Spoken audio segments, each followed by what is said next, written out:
What is up, everyone? It's me, Jaxson here, and welcome back to a brand new episode of the Jaxson Adventures. Today, we're back with a brand new reaction video. Well, we're back making a new reaction video. So today, we're reacting to the Godzilla genus explained by Godzilla. That's our sponsor for today. Shout out. So, we're gonna get right into this. I'm pretty sure we're gonna explain Godzilla's evolution. I don't know what's gonna happen, so we're gonna find out. Make sure to like and subscribe. This skeleton you see right here has brought up many questions since it first appeared in the film Godzilla vs. Kong. And something else that captured everyone's attention was this creature.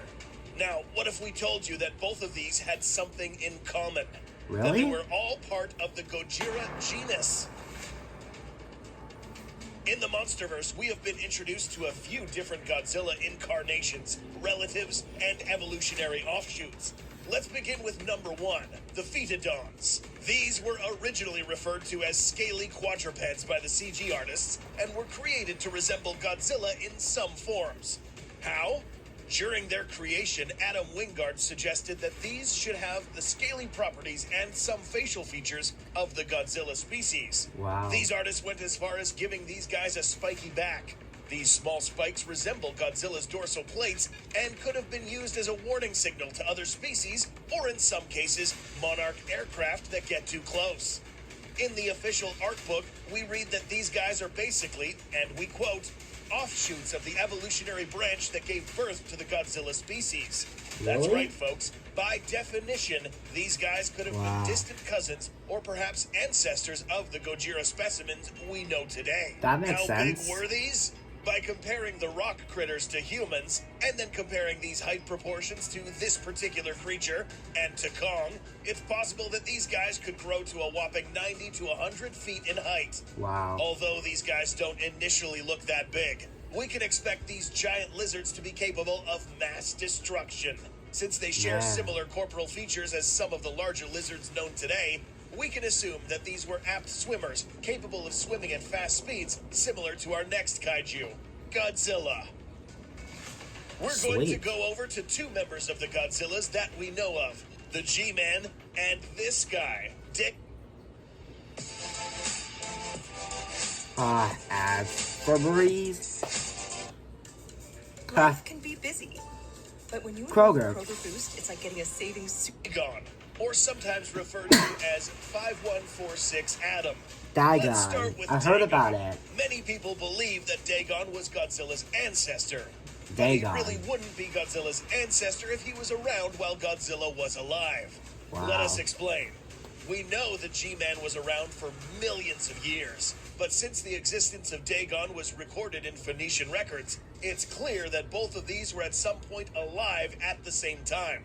Phoenician civilization dates as far back as 1500 Dagon. BC, which is only around a mere 3,500 years ago, meaning that there could have been many Godzilla specimens roaming around at some point. We will get to what happened to them later. From the descriptions we have seen from these Phoenician tablets, Dagon was probably not as large as the G-Man we know today. Note that his dorsal plates were just as similar as the G-Man's back in 2014. His posture was a bit more hunched and was greener in appearance, certainly not as built as the 2019 incarnation of Godzilla. This suggests that this was perhaps a younger Godzilla specimen. It's possible that younger specimens had a much more difficult time growing up than the more mature Godzillas. Remember that these had some dangerous opponents going around, especially these guys, Mutos. A pair of these could have easily brought down a younger Godzilla, but this pair is not as dangerous as a Muto Prime, equipped with all sorts of weapons to bring down a Godzilla specimen. Which is exactly what happened to Dagon. Watch our video explaining this gruesome process in more detail.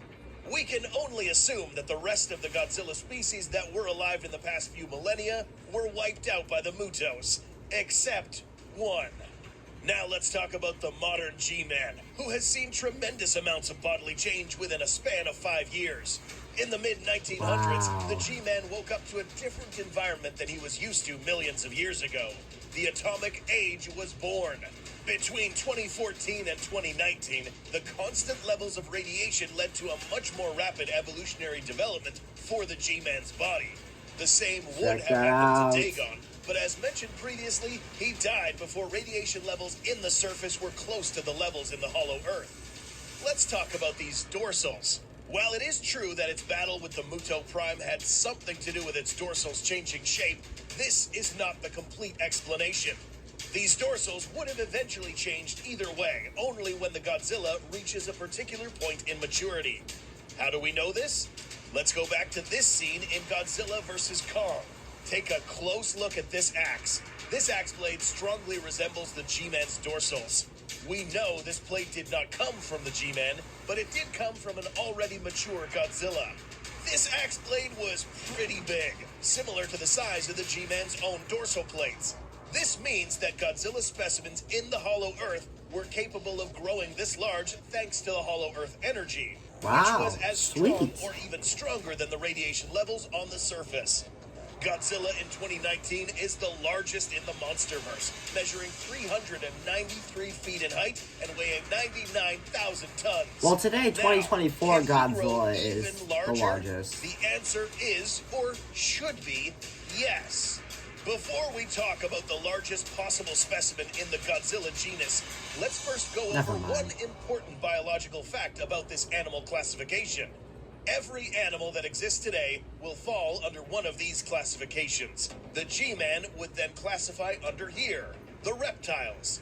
This is the key to understanding their growth. If you didn't know, reptiles have some of the longest lifespans in the animal kingdom. That In makes addition to sense. that, some reptiles, especially lizards, are known as indeterminate growers, meaning that they will continue to grow until they die. Wow. We don't know Like how sharks. long Godzilla has left, but we do know for sure that he will continue growing. But how big? Let's now talk about the next and possibly largest Gojira. One sheet of Aw, bounty come on, versus one sheet Bounty. of the You gotta ordinary interrupt breed. that. One sheet of the specimen. Mega Here we have a Gojira. skull that resembles the G-Man and one that resembles Kong's. Now let's grab this skull, compare it to Kong's, and now place it on our analysis platform. Although this does not look too much like a Godzilla skull, it might only mean that this is a Godzilla relative, similar to the Pheatodon, except these guys were much bigger. In the official novelization, Eileen Andrews observed these skeletons from the heave. These, in her mind, were creatures similar to the Godzilla species. She also mentions that these were similar to what was found earlier in the Philippines, referring to Dagon's skeleton. So, what is this thing? This is just a theory, but it's likely that, like the Pheatodons, this is another offshoot of the evolutionary tree that gave Mega birth to a species. perfected Godzilla species. We can tell it's a relative thanks to these canines that are discreetly present in all Gojira relatives, including the G-Man and even the Pheatodons. To find out how big this animal was, we need to know or make an educated guess on the corporal shape of this creature. Given that these animals would be simply massive, it's possible that these would probably also walk on all fours, but spend the other half of their time walking on their hind legs, almost like a hybrid of both.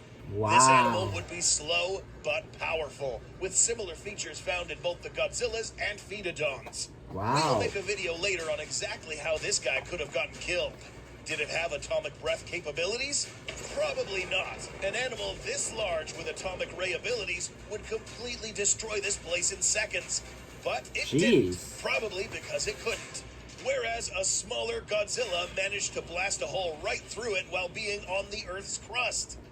Even without this ability, the proportions of this animal's skull could only mean that this that's Titan could huge. have been the largest we have seen so far. If the G-Man ever grows this large, it would have lost its capability to move and fight as well as he does now. Seriously? That said, the Godzilla species is the product of a refined evolutionary process, producing a Titan with the perfect size, weight, and abilities that make it the most powerful Titan in the Monsterverse. In review, we learned that the Pheatodons, Godzilla, and these large unnamed species are all in the same family. We also learned that the Godzilla species evolve over time depending on their environment and could grow to larger proportions. And finally, because there are different offshoots of this genus, it is more than likely that there are even more ancient Godzilla relatives that fill these gaps. Do you think we will ever see these guys again in a future MonsterVerse film? Maybe. What do you think the Godzilla species will evolve into in the future? We did see Let us know in the comments. dog thing. Please support this channel by leaving a like and subscribing to this channel. You know, In since almost 2024, 90% of our viewers aren't Godzilla subscribed X yet, Kong of the we would Empire. really appreciate it. Thank you guys for watching, and we will see you in the next video. Wow. I never even knew that. I didn't know the dog thing was related. Wow, that's amazing. So guys, like, that's gonna be it for today's video. If you guys like this reaction video, make sure to like and subscribe, and we hope you have a wonderful day. We'll see you guys in the next video. Bye.